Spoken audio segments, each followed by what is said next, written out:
तो पिछले क्लास में हम लोगों ने विद प्रैक्टिकल फ्रिक्शन को समझने की कोशिश की थी। अब उसका न्यूमेरिकल बनाना है, उसका डेफिनेशन देखना है और उसका फॉर्मूला देखना है कि फ्रिक्शन का जो कोफिशिएंट वगैरह आता है वो क्या होता है। ठीक है, तो चलिए पहले समझो स्टैटिक और डायनेमिक।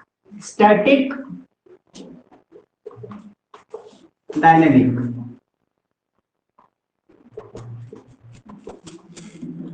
स्टैटिक मतलब इसकी हिंदी क्या होती है? स्थिर, रुका हुआ।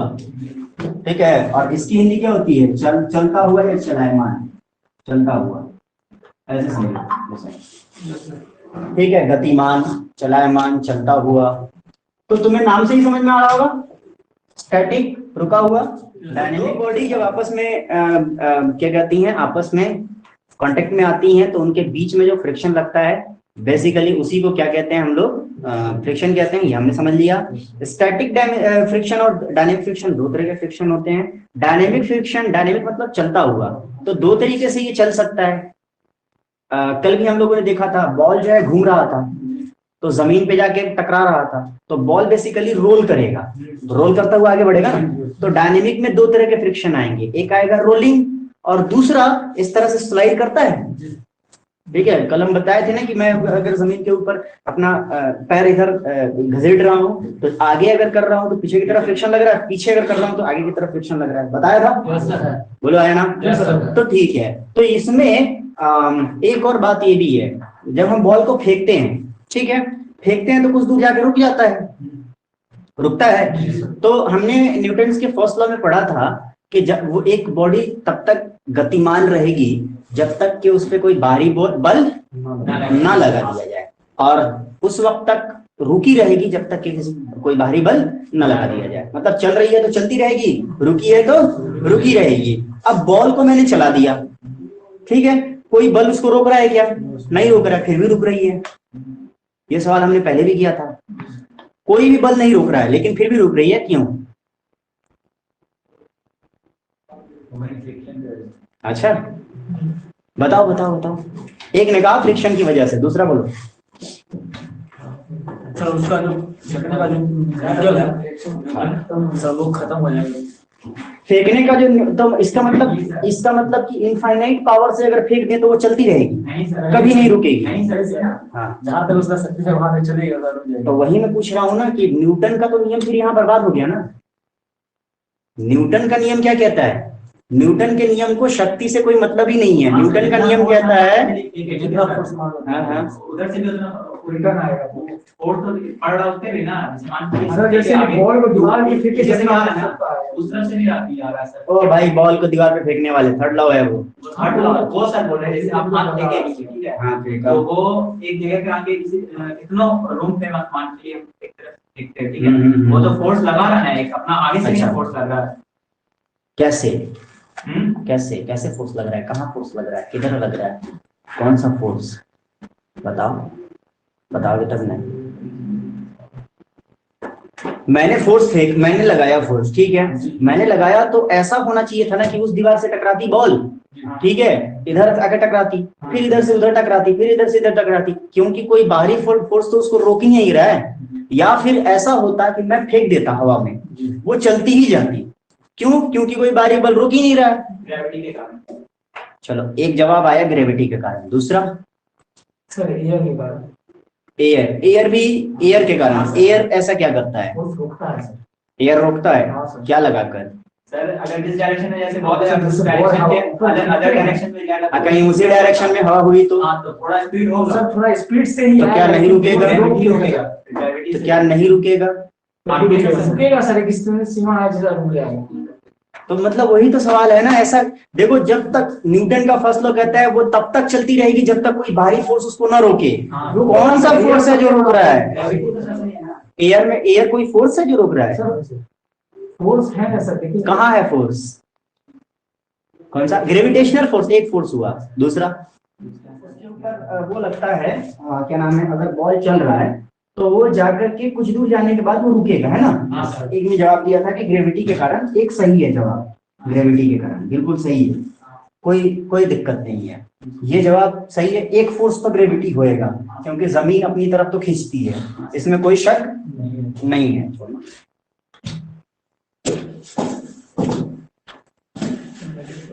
ग्रेविटी अपनी तरफ खींचता है, ठीक है जी सर। दूसरा फोर्स कौन सा होगा इसको समझो। यहाँ घास लगा हुआ है ना, घास लगा हुआ, और मतलब घास नहीं भी लगा है तो जमीन है, जमीन है। जमीन और बॉल आपस में एक दूसरे के कांटेक्ट में आएंगे, और जहां पर कांटेक्ट में आता है वहां पर कौन सा फोर्स लगता है?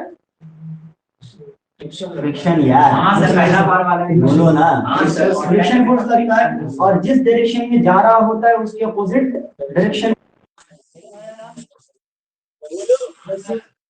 इसका फोर्स लगेंगे। एक लगेगा फ्रिक्शन फोर्स, दूसरा लगेगा ग्रेविटी फोर्स। पहला बार हम ये फ्रिक्शन बोले सर, लेकिन ठीक है, बोलो आया ना? हाँ सर। तो एक लगेगा ग्रेविटेशनल फोर्स और दूसरा लगेगा फ्रिक्शन फोर्स, ठीक है ना? तो अब आते हैं स्टैटिक और डायनेमिक पर। तो स्टैटिक क्या मतलब होता है? स्टैटिक फोर्स होता है चलती हुई बॉडी को हम सिर्फ क्या करते हैं, सिर्फ और सिर्फ इक्विलिब्रियम में लाने की कोशिश करते हैं। दो बॉडी जब आपस में टकराती हैं, कांटेक्ट में आती हैं तो चलती है, उसको सिर्फ इसका इक्विलिब्रियम मेंटेन करने के लिए जो फ्रिक्शन आता है, सिर्फ इक्विलिब्रियम मेंटेन करने के लिए जो फ्रिक्शन आता है उसको कहते हैं static equilibrium, static friction, static friction. Dynamic friction क्या होता है? डायनेमिक यानी चलता हुआ गतिमान, ठीक है? तो दो कंडीशन हो सकते हैं चलने के, एक रोल करता हुआ आगे बढ़े, देखा होगा रोलर, ठीक है, बड़ा सा डंपर देखा होगा, साइकिल मोटरसाइकिल देखा होगा, रोल करता हुआ बढ़ता है। तो चलती हुई बॉडी में जो फ्रिक्शन जनरेट होएगा, ठीक है ना, अगर इधर चल रहा है तो इधर से फ्रिक्शन जनरेट होएगा, है ना, अगर इधर चल रहा है तो इधर फ्रिक्शन जनरेट होएगा, है ना। और मैंने उस कल भी बताया था, मतलब पिछली क्लास में संडे को बताया था कि अब हमारा साइकिल एक ऐसा कंडीशन है जहाँ पे फ्रिक्शन आगे लगता है, गाड़ी भी आगे चलती है। मतलब जो भी गाड़ियां हैं वो एक ऐसा कंडीशन है कि हमारे पास ये पहिया है और ये पहिया मस्त एकदम आगे बढ़ता है, और ये हमारे लिए साइकिल है। हम एक साइकिल डिजाइन करते हैं, इसको देख के ये घबराना मत, क्योंकि सस्ता साइकिल है। पुराने जमाने की साइकिल में ना बड़ा वाला चाहिए, पक्का जो है साइकिल का इतिहास पढ़ोगे तो तुम्हें समझ में आएगा। बड़ा वाला चक्का बड़ा हुआ करता है, ठीक है, सीट बड़ी हुआ करती थी, वो सब चीजें। बहरहाल आगे अगर चलाएंगे तो इधर ये आगे चलेगी, हैंडल है, इधर आगे चलेगी तो आगे चलेगी, ये आगे चल रही है, ऐसे घूमेगी तभी तो आगे चलेगी। तो अगर ये ऐसे घूम रही है तो फ्रिक्शन जस्ट इसके अपोजिट ऐसे लगेगा, ये हमारा फ्रिक्शन है। लेकिन साइकिल भी आगे बढ़ रही है।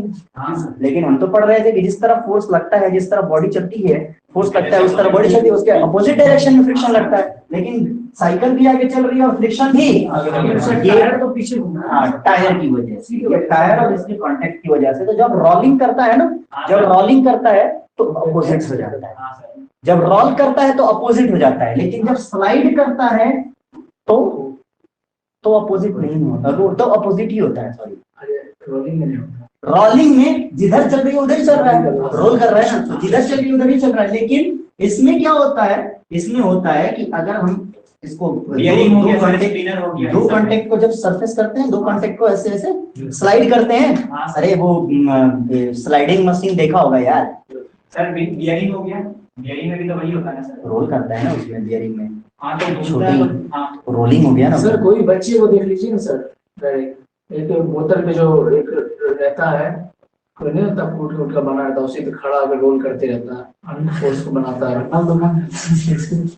एग्जांपल दे रहा है भाई, इसको उठा दिया।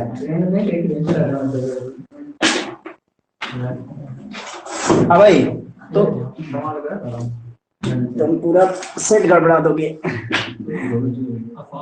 ओके, तो इस तरह से हम रगड़ते हैं ना यार, ये स्लाइडिंग नहीं है, स्लाइडिंग नहीं है। लकड़ी छीलने वाली मशीन होती है, देखा है? लकड़ी छीलने वाली मशीन ऐसे खींचता है, फिर ऐसे, फिर खींचता है, फिर ऐसे, है ना। लकड़ी छीलने वाली मशीन जो होती है स्लाइड है, वो स्लाइडर है। तो कोई सा भी स्लाइडिंग मशीन जो होता है ना, उसमें फ्रिक्शन अपोजिट इधर जाएगा तो फ्रिक्शन पीछे, पीछे आएगा तो फ्रिक्शन आगे, बस इतना ही है, इससे ज्यादा कुछ भी नहीं है। तो स्लाइडिंग ये हो गया, रोलिंग ये हो गया। तो डायनेमिक फ्रिक्शन जो होता है वो दो तरीके से होगा। डायनेमिक फ्रिक्शन कितने तरीके से होएगा? दो तरीके से। फ्रिक्शन का बेसिकली जो फ्रिक्शन होता है वो दो तरीके का, स्टैटिक और डायनेमिक। स्टैटिक फ्रिक्शन क्या होता है? बेसिकली सिर्फ चलती हुई बॉडी को मतलब किसी दो बॉडी जब कांटेक्ट में आती हैं तो उनको इक्विलिब्रियम में लाने के लिए जो जिस फ्रिक्शन की जितने फ्रिक्शन की जरूरत होती है उसको स्टैटिक फ्रिक्शन कहते हैं। बस इक्विलिब्रियम में रखना है, मेंटेन रखना है कि ये गिरे नहीं, बॉडी अनबैलेंस ना हो, इक्विलिब्रियम में रखना है कि अनबैलेंस ना हो।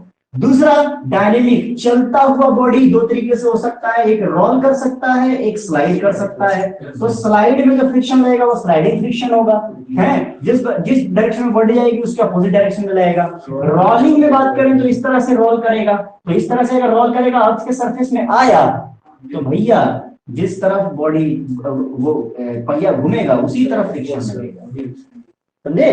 तो एक दूसरे का अपोजिट है, क्वेश्चन आ सकता है, इसलिए बता रहा हूं इतना ज्यादा, समझ रहे हो?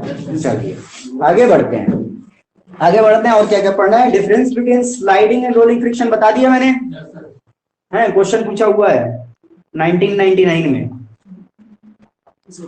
तुम्हारा क्वेश्चन। हमारे पास एक ये बॉडी है,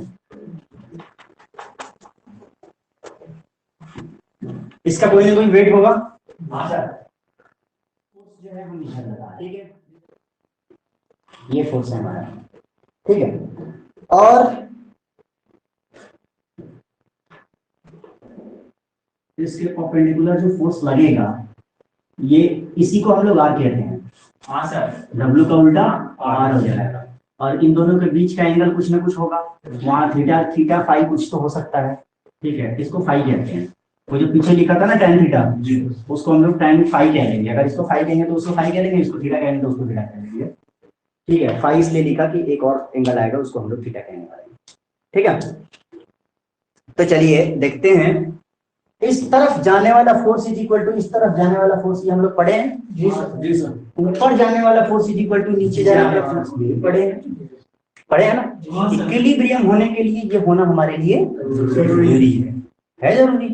तो अब हम देखते हैं कि इस तरफ जाने वाला जो फोर्स है वो इसको क्यू cos थीटा कह लो, इसको क्यू sin थीटा कह लो। लो भैया हम क्या देते हैं, इसको क्या कह लेंगे हम लोग, F कितना निकला है, क्यू sin थीटा, बोलो sin थीटा नहीं phi, Q sin phi.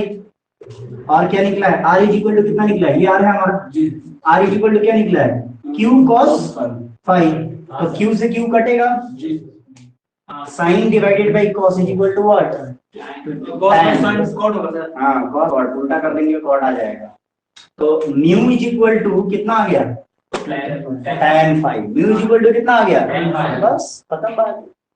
Mu is equal to कितना आया, tan फाई। म्यू कैसे लिख रहा हूं मैं, ध्यान से देखो, हाँ सर, ठीक है, ऐसे फिर ऐसे, हाँ सर, गलत मत लिख देना, tan फाई, ठीक है ना। जी सर, इसको ऐसे करके ऐसे थोड़ा सा इसको छोटा बना देना तो हो जाएगा, mu is equal to tan phi, ठीक है। तो mu is equal to tan phi आ गया, और जो कि किसका रेशियो होता है, एफ और लेफ्ट वाला इज इक्वल टू राइट वाला, ऊपर वाला इज इक्वल टू नीचे वाला, बोलो आया ना। ये बराबर होना चाहिए, लेकिन जो म्यू जो रेशियो होता है ना वो इसका और इसका होता है, नॉर्मल रिएक्शन का रेशियो।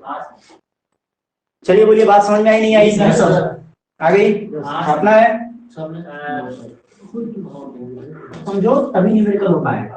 अभी मैंने बताया था यहाँ पर जो होता है, इस तरफ जाने वाला इज इक्वल टू इस तरफ जाने वाला फोर्स, और नीचे आने वाला फोर्स इज इक्वल टू ऊपर जाने वाला फोर्स। और जिस तरफ हम फोर्स ले रहे हैं उसके नॉर्मल फोर्स एफ अगर मान लो हम इधर ले रहे हैं तो ये वाला नॉर्मल वाला जो होता है वो आर होता है, और इन्हीं के रेशियो को हम लोग म्यू कहते हैं, ये याद रखना, ठीक है। अब देखो क्वेश्चन क्या कह रहा है, अब मेटल ब्लॉक वेइंग 50 kg, इसका वेट कितना है,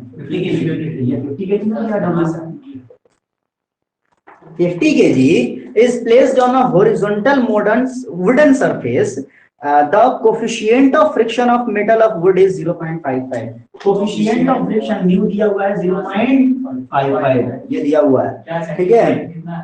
यूनिट लेस होगा ना, ये भी फोर्स है ये भी फोर्स है, तो यूनिट कट ना गया, यूनिट लेस होगा। Find the horizontal force which is just sufficient to pull the block.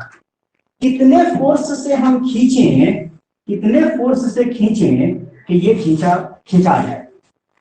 ये क्वेश्चन पूछ रहा है, फोर्स निकालने को बोल रहा है। तो एक बात बताइए, न्यू दिया है क्या? दिया हुआ है, 0.55 रख दीजिए। एफ दिया है क्या? वही तो निकालना है। आर दिया है क्या? हाँ दिया हुआ है। देखिए ना, ऊपर वाला इक्वल टू नीचे वाला नहीं होता। तो अगर ये 50 है तो ये भी तो 50 ही होएगा ना जी। एक ही का फोर्स नीचे ऊपर है, 50 हो गया किलोग्राम। तो एफ इक्वल टू नहीं निकाल सकते इधर करके? हाँ सर, डिवाइड है तो इधर ही आ जाएगा, मल्टीप्लाई में आ जाएगा। तो एफ इक्वल टू 50 गुने 0.55 विल बी व्हाट? 25 के 5 हाथ में 2 25 और 2 27, ये हो गया 0 और यहाँ हो गया 27.5 किलोग्राम आंसर। ऐसे क्या देख रहे हो, मैंने क्या कर दिया? मैंने गुना नहीं किया है भाई। जीरो हटाया, पहले 5 से इसे मल्टीप्लाई किया, फिर 0 उठा के रख दिया, 2 अंक पे दशमलव तक बता दिया। बता, इससे भी आसान कैलकुलेशन मुझे नहीं आता। हाँ, इससे आसान एक और आता है मेरे को, मैं सिखा देता हूँ। खैर, ये समझ में आ गया ना? अभी कैलकुलेशन बताते हैं तुम्हें, बहुत बहुत झकास कैलकुलेशन में बताएंगे। फास्ट कैलकुलेशन बताते हैं। मान लो 25 गुने 55 करना है अपने को, ठीक है? तो ऐसे ऐसे ना, ऐसे ऐसे ऐसे ऐसे ना करना, 25 और 55 वाला इधर दोबारा, और फिर इसके बाद ये कर रहे हैं, फिर इसके बाद ये कर रहे हैं, ऐसे वाला। ये गया, ये बचपन था, ये बचपन था, इसको हटाइए। कैसे कीजिए?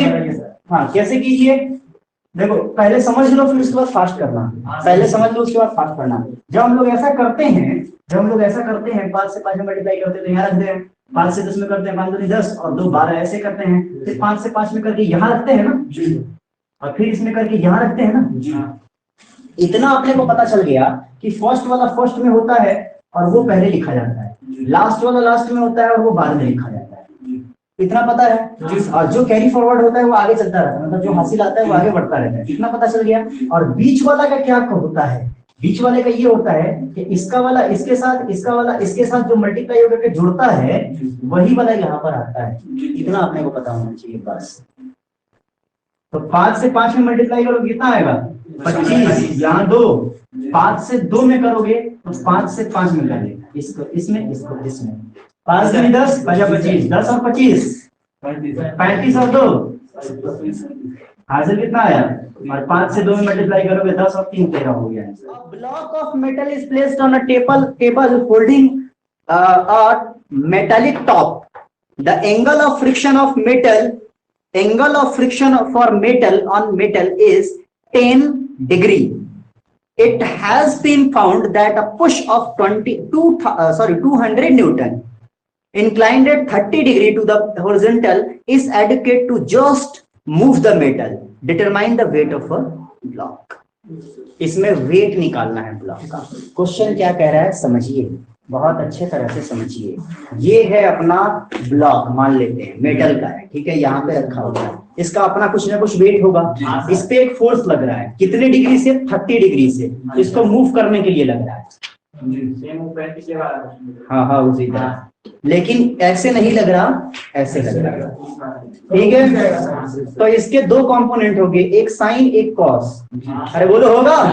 30 डिग्री से लग रहा है तो इधर वाला एंगल दिया है तो हम इधर साइन से, कॉस से झुक जाएंगे और इधर साइन से झुक जाएंगे। बोलो, आया ना? बिल्कुल। अब क्वेश्चन क्या कह रहा है? अब हमें वेट बताना है। क्या बताना है? वेट बताना है। तो बताइए भैया, ऊपर वाला जो होगा, जो रिएक्शन होगा, ऊपर वाला जो आर आएगा अपना, उतना ही ना नीचे के वेट के बराबर होता है। डब्ल्यू जो है वो इसके साइन थीटा के बराबर ही होएगा ना।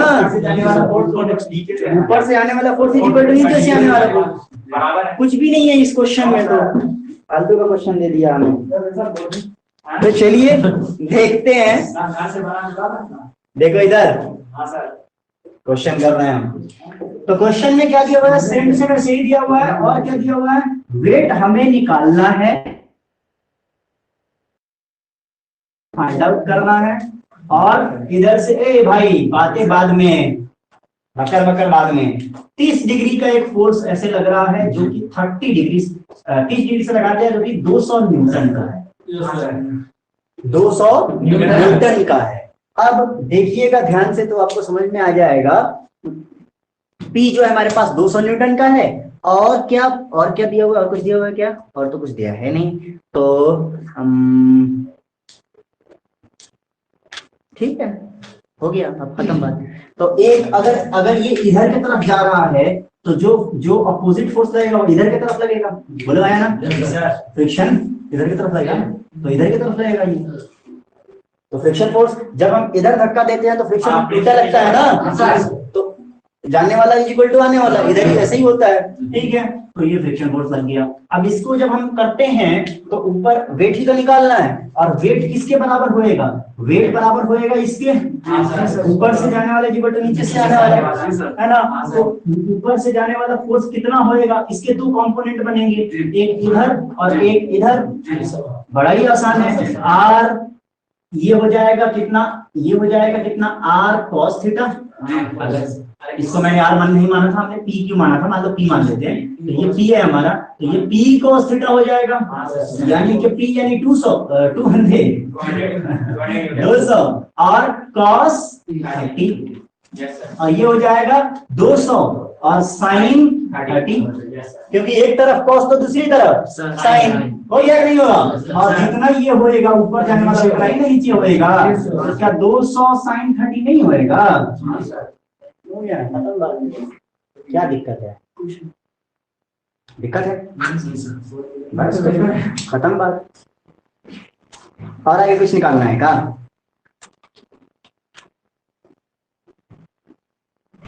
अच्छा एक मिनट और रुक जाना, क्योंकि क्वेश्चन कहाँ पर दे रहा है। अच्छा देखो इधर, देखो इधर, एक और बात बता देता हूं मैं। अगर यहाँ पर फोर्स लग रहा है ना, यहाँ पर बिल्कुल देख रहे हो, ये यहाँ पर फोर्स लग रहा है तो ये सही है।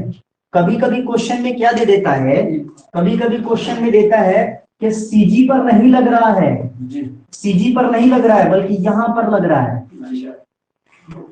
अब हो जाता है दिक्कत। अब सर वहां से लेंगे, अब यहाँ से लेना पड़ेगा और ये हो जाती है दिक्कत, समझ रहे हो? हाँ, ये हो जाती है दिक्कत। तो कभी कभी यहाँ पर क्वेश्चन दे सकता है, ये थीटा दिया हुआ है, अब यहाँ से यहाँ शिफ्ट करना पड़ेगा, है ना? कैसे करें होता है? एंगल कैसे फाइंड आउट करें, कैसे निकालें हम? वर्टिकल और हॉरिजॉन्टल तो यहीं पर कर देंगे ना, यहाँ से करेंगे तो इतना ही पर आएगा, यहाँ तक तो नहीं आएगा ना। कैसे लाएं, शिफ्ट कैसे करें फोर्स को? वहीं पर से बना लेंगे, वहीं पर से कैसे बना सकते हैं? हमें सीजी से चाहिए होता है, हम सीजी काहे के लिए पढ़े हैं? वेट हमेशा हमें सीजी पर मिलता है। कहा गए बताओ, तब हम बता रहे, समझे नहीं सर? वो समझ गए मतलब जो नहीं बना वो हम नहीं समझे, जो बना वो हम समझिए। बहुत बढ़िया। तो ऐसे क्वेश्चंस बस में बहुत सारे हैं भाई साहब, बना के लाना है। F is equal to mu into r पर है सारा का सारा। हाँ खींचिए के लाना है। ओ भाई खींच के लाना है भाई, सुन रहे हो? हाँ बना के लाना है सब का सब, मतलब सीधा वाला बना लेना ऐसा। अब इसके बाद जो आता है ना, इसके बाद जो आता है ऐसा आता है, ऐसा वाला आता है, ऐसा वाला टेढ़ा। इसको हम लोगों ने अभी नहीं किया है, फिर इसको सीधा करना पड़ेगा। जैसे इसको किए थे ना, फिर इसको ऐसे ही सीधा करना पड़ेगा, करेंगे हम लोग अगली क्लास में। तो यहाँ तक तो कर ही लो, कोई दिक्कत है तो बता दो मेरे को। पक्का कोई दिक्कत नहीं है? सीधा वाले में कोई दिक्कत नहीं है। हाँ यहाँ वाला हम लोग अगली क्लास में पढ़ेंगे, ये वाला अगली क्लास में पढ़ेंगे। चलिए बहुत बढ़िया।